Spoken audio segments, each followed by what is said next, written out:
বিয়েবাড়িতে পৌঁছে গিয়ে রেডি হয়ে গেছি। গুড ইভিনিং সবাইকে। কেন এখন সন্ধেবেলা, সবাই কেমন আছো? আশা করি সবাই ভালো আছো, আমিও ভালো আছি। দেখো রেডি হয়ে আমরা রুমে চলে গেছিলাম, মানে লজ নেওয়া ছিল, সেখানে গিয়ে রেডি হয়ে আমি, আমার ননদ, তোজো আমরা রেডি হয়ে ফ্রেশ হয়ে তারপরে চলে এসেছিলাম বিয়েবাড়িতে। আর বিয়েবাড়িতে গিয়ে যতটা পেরেছি তোমাদেরকে সাথে শেয়ার করেছি। আর চারিদিকে শুধু গান বাজছিল, তো কপিরাইট আসবে কি না জানি না, যতটা পেরেছি কেটেছি, স্পিড বাড়িয়েছি। চলো দেখতে থাকো।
দেখো যতটা পারছি দেখাচ্ছি তোমাদের। দেখো আমার শাড়ি ছিল একরকম, হয়ে গেল আর একরকম, কেননা শাড়িটা আমি পাল্টে নিয়েছিলাম।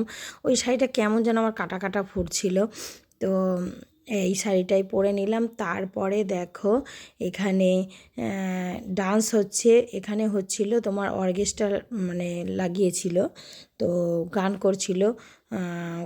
আর লোকজন, এত লোকজন ছিল কি বলবো। তো তার মধ্যে খাওয়া দাওয়া কিছুই দেখাতে পারিনি।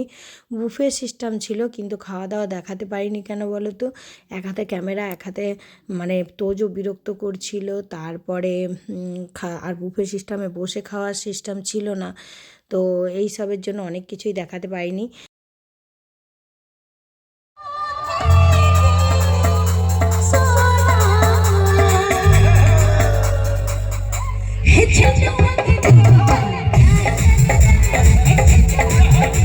আর এইদিকে আমি বেশিক্ষণ থাকিও নি, রুমে চলে এসেছি, কেননা ঠান্ডাও পড়েছিল। আর তোজো খুব ডিস্টার্ব ছিল। আমি না, আমার এটা ননদ দেখাচ্ছি, মানে ও রেডি হয়ে একটু ক্লান্ত হয়ে পড়েছিল, আবার যাবে মানে বিয়ে দেখতে। আমি বিয়েও দেখিনি। আর তোজো জ্বালাচ্ছিল, কেন বল, সারাদিন ট্রেনে বাসে গিয়ে ক্লান্ত, তো তার জন্য চলে এসেছি রুমে। আর আমি জামা কাপড়ও মানে ছেড়ে নিয়েছি, আমি একটু শুয়ে পড়বো। আর কেমন লাগলো অবশ্যই ভিডিওটা কমেন্ট করে জানাবে। এরপরে আমরা কন্যাযাত্রী যাব, সেই সব ভিডিও আছে, সব কিছুই শেয়ার করব। ঠিক আছে, যারা নতুন দেখছো অবশ্যই করে আমার চ্যানেলটিকে সাবস্ক্রাইব করে নিও। চলো আজকের মতো বাই, সবাই ভালো থেকো।